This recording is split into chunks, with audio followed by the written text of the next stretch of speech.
Greetings, Stars fans, and a happy new year to you.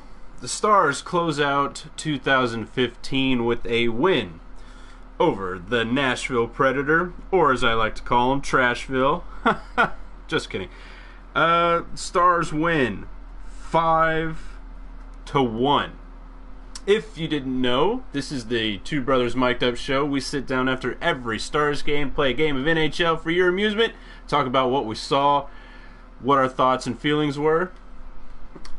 But as usual, we start off each video with predictions that we had in the last video. Quinn, you like to score for Dallas if they were to win 3-2. And you like to score if Nashville were to come on top 4-2. Your scores are completely wrong. That's okay. I like to score of 5-2 for Dallas if they were to come on top. I was pretty close. I got Dallas's score total right. And then 2-1 for Nashville. I didn't think that Nashville had the firepower that the Dallas Stars have. I just didn't think they would match up very well. It's usually their defense that does all their scoring. They are, I believe, 96 points for their defensemen that make up a bulk of their scoring. That's first overall. Dallas behind them, 93 points with second overall. But let's go down the list of the goals scored. We have Greg Smith from Mike Ribeiro, Dallas Stars favorite whenever he was here. We have goals from Jamie Benn, captain, Matthias Janmark. We have Patrick Eves and Tyler Seguin twice. So the start of this game was actually, pretty sterile when you think about it. It didn't have really a lot of action, but I believe this is the type of start that Dallas really needed against Nashville, especially after the game that they had against Columbus. This game really helped get them in order. You didn't really see a lot of mess ups. They played calm, collected hockey, but that's usually Nashville's style. They like to slow things down. They don't have a lot of rush. They don't have a lot of speed. I mean, they do have skilled players in James Neal and Mike Ribeiro, but like I said, the bulk of the scoring comes from the D, so they're going to play a little slower than Dallas, which I think Dallas was okay with from the start. What did you see from the start of the first period and going through the end of the first period? How did you see the game really moving along? Well, they started out coming hard at the Nashville Predators, and the Nashville Predators came out starting hard against the Dallas Stars. They both played with determination that this was going to be their game. And you see a little bit towards the middle part of the first period, you see Nashville starting to take precedence. But Dallas replies with hard work. They stick with their game and pulled out a win for them. Yeah, we see in the first period we take a Colton Sevier interference penalty.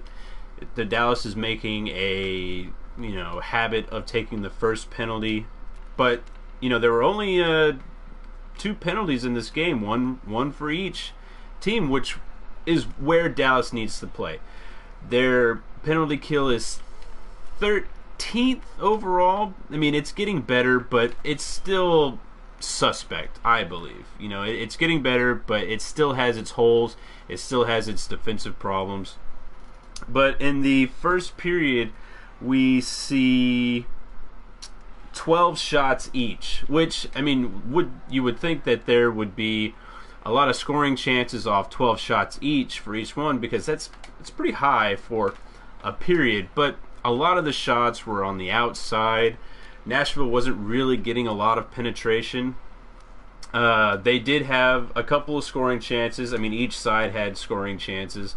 And we go into the second period, and that's when things start kind of opening up. Dallas is starting to measure how Nashville is going to reply to their speed, to their neutral zone game, because the Nashville coach in his press conferences or his post-game conference was saying that they gave up a lot in the neutral zone. They had a lot of turnovers, which they did. I will agree with that, but he seemed to harp a lot on the neutral zone, and that's where Dallas really took it to him.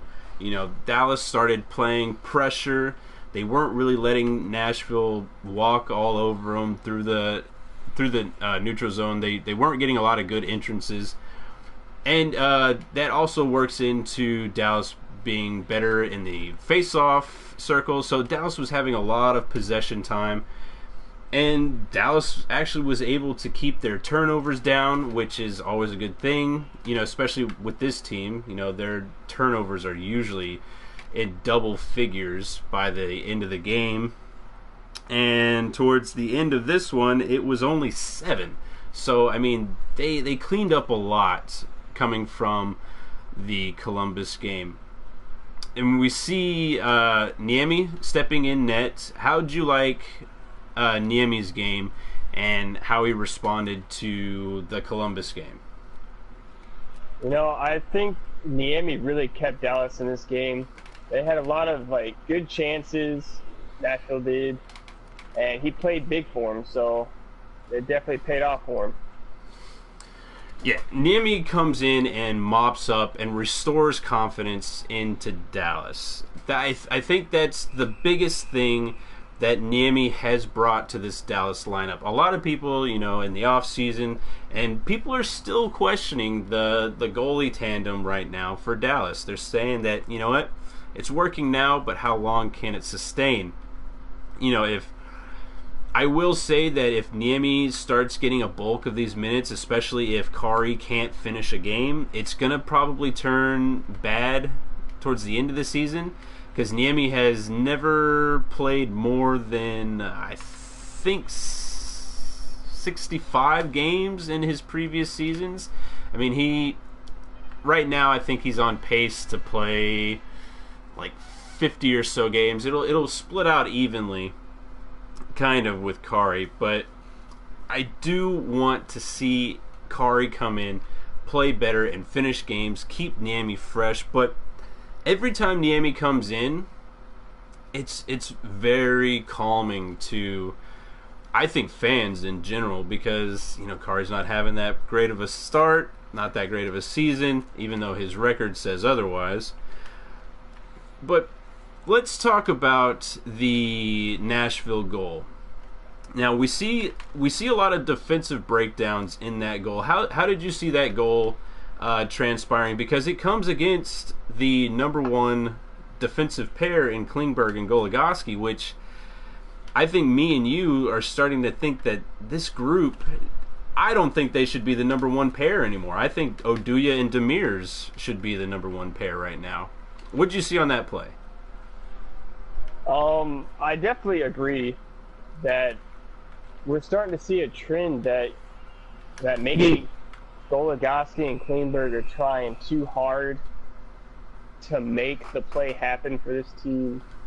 I feel that a lot of the majority of the turnovers and giveaways is because it's coming from those two rushing the puck just too fast. They're not letting everybody get set. And I agree that I think Demers and Oduya should be the new top pair. Yeah, Oduya and Demers are really proving to be solid on the back end. And I think it goes with that they're not going to get bullied around on the blue line, because we're now seeing teams take runs at Klingberg. Klingberg is taking a lot of abuse and a lot of hits back there. Granted, he's not getting banged up by him, but it does seem that it's taking a toll on him in his conditioning, because he just looks tired a lot of the time now towards the beginning of the season. And granted, this is only his second season in the league, so maybe he still needs to go work on conditioning in the off seasons to really prepare for the physical toll that the NHL will bring. But right now, I feel as if Oduya and Demers deserve that number one pairing. But because we'll see Goligoski step up on the blue line. You know, he lets a lot of space come after him. You know, if he just has a longer stick, you know, I like the play that he did. You know, he just needed a little extra puck luck, maybe a little extra spin on it. But it's the positioning with Klingberg that I really had a problem with. He just didn't seem to know where he should have been on that play. Was he supposed to cover back? Is he supposed to pinch up? He seems to be drawing a lot of questions for me in, is he going to be able to last and keep up the high play that he has had over the beginning of the season? Right now, I think he just needs a little break here or there. I think the holiday break has really helped him out, but I'll be interested to see where he lines up on which pair Goligoski and Klingberg go towards the end of the season. You know, but I wouldn't mind seeing just, you know, Klingberg stay up there, but maybe try Oduya or Demers with him. Well, are you afraid see how that works out? Are you afraid to break up the chemistry that Oduya and Demers have, you know, bonded together on? You know, I feel that you see it with a lot of, whenever we bring up other defensemen or whenever the defensemen get hurt, they usually split those two up anyways. And you see like Jamie or Jordy Ben playing with Oduya when Demers was suspended or hurt. And I think that those two could actually handle being split up more than so the other pairs. So if in your scenario, if we are to break them up, who would you like to see play with Klingberg and who would you like to see play with Goligoski? You know, I would like to see Demers play with Klingberg. I think Demers has a little bit more offensive capabilities than Oduya, but his defense is also pretty good. And I would like to see Goligoski go with Oduya because, you know, you get Goligoski with his offensive-minded defense and you get a solid defenseman. I just think that having two offensive-minded defensemen right now on the first pair is maybe just hurting us just a little bit. Yeah, I mean, I can kind of see that, but I mean, like you said, you know, Demers also has that offensive-minded touch, but I mean, he is more of a defensive-minded. So I would guess that Demers would go for a more defensive role if he were to be paired up with Klingberg. Let's go into Jamie Benn's goal. 2015 was the year of the Ben, the beast mode Ben.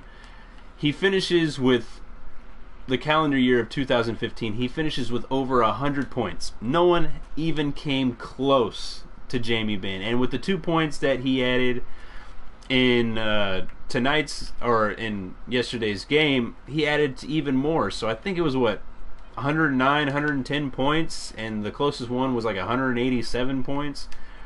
You know, Jamie Benn just overpowers Ekholm. Beast mode, skates in. He doesn't even put a lot on his wrister. That's what's so great, is that his wrister is so deceptively accurate, and it just gets off his stick in a hurry. You know, this is the reason why he was the NHL's most accurate player in the All-Star game that he was in when he did that thing. Because, I mean, this dude is just pure snipage. And he has proved that, you know, he's not going to stop. 2016, we should see an even better Jamie Benn, because right now he's getting better with every season. You know, and then we see another Ekholm turnover from on Spezza, and we see Eves just coming in and gets off a ridiculously fast shot. He gets his goal, and you really start seeing this is where the Stars start applying their pressure. The Stars have been really, really good at being patient, and it's kind of like poker. They're not the ones that are going to show their hand first. A lot of the time, they're letting the opposition, show their hand, put their chips on the table and be like, this is what we have, and it's up to you to beat it. The Stars have been really good at holding back, not overextending themselves in games. And this is a prime example of one. They get down early, but they don't rattle. I'm not saying it works every single time, but it has been good for Dallas. Nashville coming in to this game on New Year's Eve has not lost a New Year's Eve game. Hell, they even have one win against the Dallas Stars. Dating back the past 8 years that the Dallas Stars have done a New Year's Eve game, they've done 17 straight, but they are 6-2 in their past one.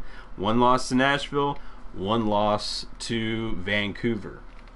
Dallas Stars show up for their New Year's Eve game, and this was no different. They didn't get overextended. They played their game.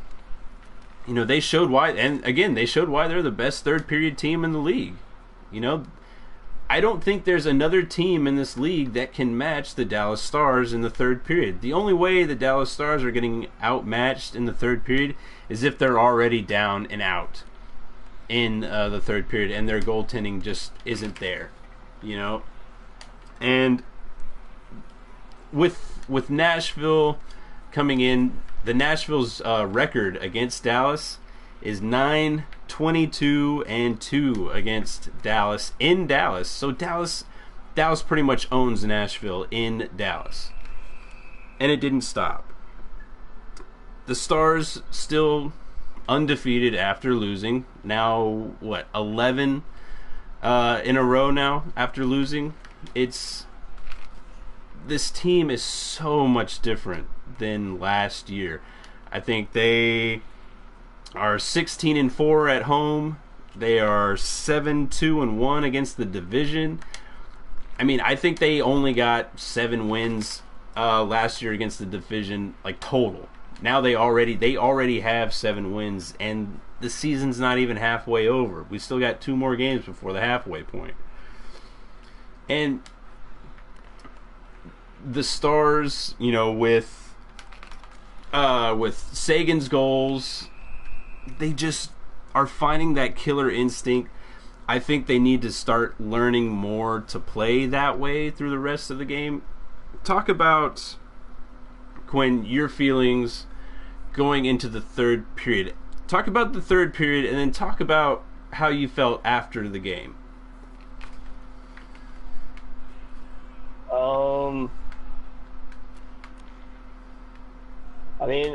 I just felt like it was just a regular Dallas Stars game.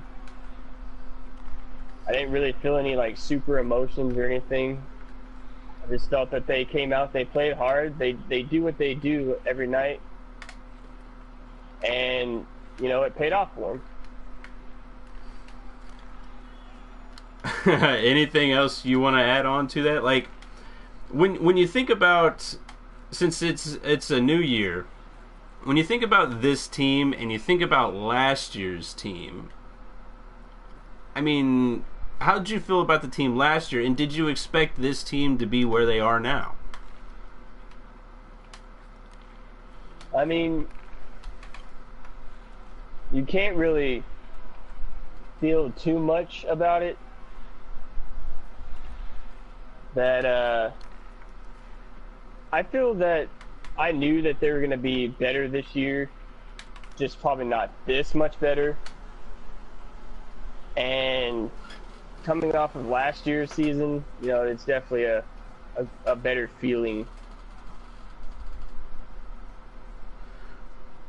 So, where do you think the Stars go from here in 2016?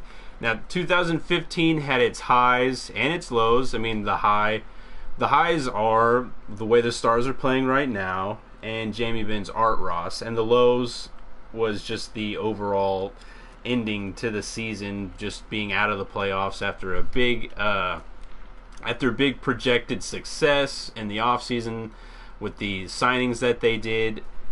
How do you see 2016 going? Hopefully the same way 2015 started. Keep winning games and make it to the playoffs. Okay, well then let's go into the ratings. What did you rate this game? I would probably say a solid A. They came out, they took over the game.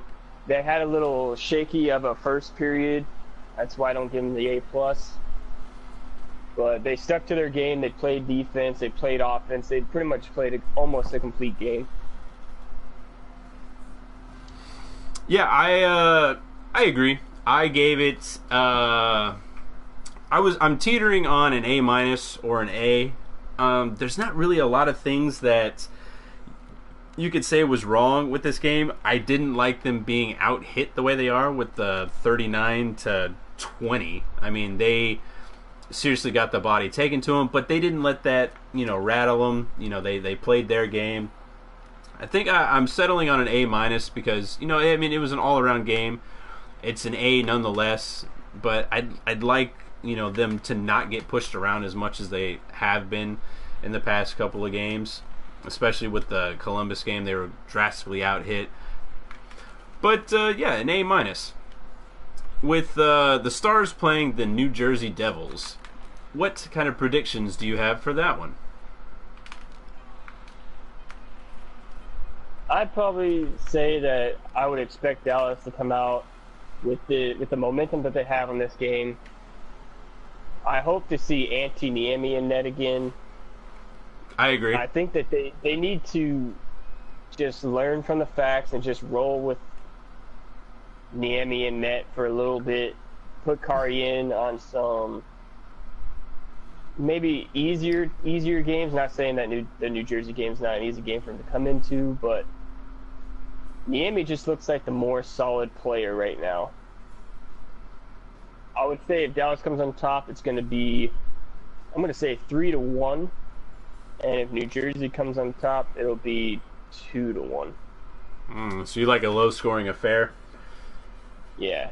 I know that Dallas has not played well against New Jersey over the past couple of games. I know last year I think they got beat pretty handily. Do you expect Kari to come in on this road trip at all? I don't know. Maybe like you were saying, maybe against the New York Rangers. I feel like that would probably be a good team to come in against. But I would definitely want Antti in for New Jersey and the Islanders. Yeah, me too. I think if Dallas is going to come on top, it's the same way that they played against Nashville. But I would like them to start out from the gates to really set a pace. I don't want the New Jersey Devils to slow it down and do like that trap zone stuff that they're usually known for. I like a score of 4-2 if Dallas is to come on top, and I like a score of 3-1 if the Devils are going to come on top. So there's the discussion. Be sure to subscribe, like the video, share it wherever you'd like. Give us any kind of feedback if you liked, disliked. If you just want to say hey, go for it. Remember, help us grow this into something that you would want to show off, that you would want to watch every time we're on. Remember, this is a show for fans by fans, and as always, tune in next time.